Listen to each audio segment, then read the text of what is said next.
Comment tu préserves l'estime de soi des bouts de chou, justement, qui vivent ça? Parce que les gens ne parlent pas beaucoup, les enfants ne parlent pas beaucoup, n'expriment pas beaucoup ce volet-là. Comment est-ce que le parent fait pour travailler l'estime? Quels conseils tu donnerais, en fait? Parce que ça doit créer des blessures intérieures. Exactement. C'est vrai que quand l'enfant est très jeune, parfois il n'a pas conscience de ses difficultés, mais quand il commence à grandir, il commence à voir la différence avec ses camarades. Donc, ça commence à être plus difficile. Et au niveau de l'estime, ça peut être difficile pour un enfant. Donc, ce qui est bien, c'est vraiment de toujours encourager l'enfant. En fait, toutes les occasions d'échanger avec l'enfant en termes de langage, ça doit être des occasions de plaisir, en fait. Tout doit se faire dans le plaisir. Okay. Donc, toujours être dans le plaisir. Et puis, une autre chose qui est bien pour l'estime de l'enfant, par exemple, quand je travaille avec les enfants, je vais toujours les encourager, je vais toujours leur donner des compliments. Okay. Donc, même si, par exemple, ils ne réussissent pas à faire quelque chose, je vais trouver quelque chose qu'ils ont bien fait, même si c'est l'effort qu'ils ont apporté, je vais les féliciter par rapport à leur effort. Donc, moi, mon but, c'est vraiment qu'ils ressortent de là avec une expérience positive, qu'ils aient envie de revenir, puis c'est vraiment de travailler dans le plaisir avec l'enfant. Est-ce que tu t'occupes des ados?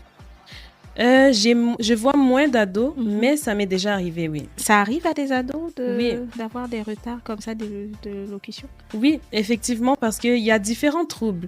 Et il y a des troubles qui, par exemple, il y a un trouble développemental du langage qui est quelque chose qui ne part pas chez l'enfant. Donc, ça va le suivre toute sa vie, en fait. Donc, même un ado peut se retrouver avec un trouble développemental du langage et il peut avoir besoin de stratégies, justement, pour à l'école, que ce soit avec ses interactions avec ses amis, des stratégies pour savoir comment bien interagir, bien se faire comprendre, rester dans le sujet, ainsi de suite. Mais ça peut aussi se répercuter sur le langage écrit. Okay. Donc, l'écriture, la lecture, la compréhension des textes, ça peut devenir très complexe pour un enfant qui a un trouble du langage écrit, par exemple. Oh, est-ce qu'on parle de dyslexie, tout ça? Exactement. Ah, okay. Ça, j'ai découvert ça justement en Tunisie. J'avais un camarade de classe qui avait beaucoup de difficultés quand il lisait et puis même durant les examens. J'avais jamais compris en fait ce que c'était, mais en grandissant, j'ai vu que waouh, ça demande beaucoup de suivi, beaucoup de suivi, et ce sont des choses que les gens vivent, et lui par exemple, ça touchait son estime.